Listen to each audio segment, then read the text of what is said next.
La couverture à point réchauffait les Canadiens bien avant que le Canada ne devienne le pays que l'on connaît aujourd'hui. Mais que savons-nous de cet emblème national? Par exemple, que signifient les points?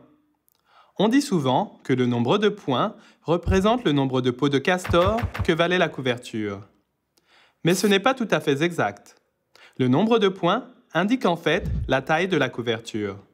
Plus la couverture est grande, plus elle a de points, et plus elle vaut cher, en peau de castor ou en dollars.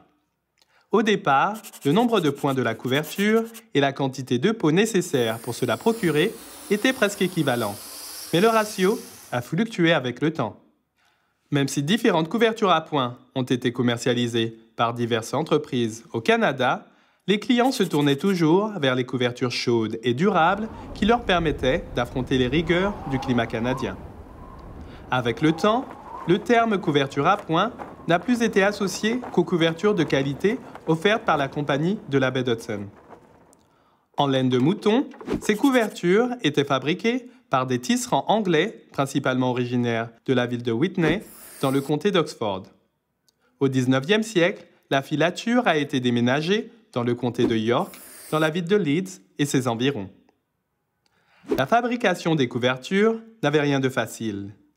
Elle impliquait divers procédés de traitement de la laine, dont la tonte, le cardage ou l'étirage, le filage et le bobinage, la transformation en fil, le tissage des fils, le dégorgeage ou le lavage du tissu pour en retirer l'huile, le foulage, battage, pour faire rétrécir le tissu, puis le séchage, au soleil, pour fixer la teinture et blanchir les couvertures blanches. Pour ce faire, le tissu était étiré sur des rames à l'aide de crochets. Enfin, le grattage du tissu pour soulever la laine et obtenir le duvet qui confère à la couverture douceur et chaleur. Avant l'invention des brosses métalliques et des machines, le grattage était fait à la main à l'aide de chardon. Les Premières Nations fabriquaient du tissu à partir de fibres végétales, dont celles de l'ortie et de l'épilobe à feuilles étoilées, ainsi que de poils d'animaux. Les couvertures à points en laine étaient plus légères et plus chaudes, ce qui en faisait des articles très recherchés et de grande valeur. La plupart des couvertures à points, utilisées dans les débuts de la traite des fourrures, étaient portées comme peignoirs.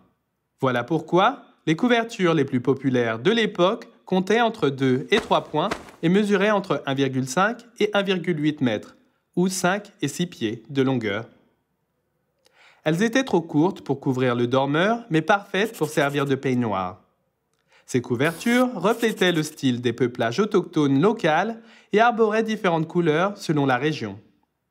Bien que les Salish de la côte ouest et des terres intérieures préféraient le rouge et les Tsimshian le bleu foncé, la couverture blanche demeurait très prisée des chasseurs des plaines car elle offrait un excellent camouflage en hiver.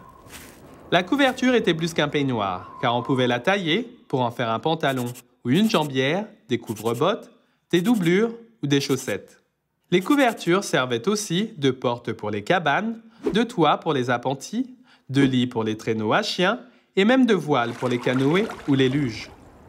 Le plus souvent, elles étaient transformées en cabans dont le modèle était inspiré du populaire manteau français. Grâce à leur durabilité et leur polyvalence, ces couvertures, mises à l'essai par les trappeurs et les prospecteurs, sont aussi devenues populaires auprès des explorateurs et des aventuriers. Elles ont servi de literie ou de manteau pour les expéditions au pôle Nord et au pôle Sud, pour l'ascension du mont Everest et lors de voyages transatlantiques de Charles Lindbergh. Avec le temps, les couvertures sont devenues principalement des articles de literie. Aujourd'hui, les longtemps populaires couvertures à 2 et 3 points ne sont plus vendues par HBC.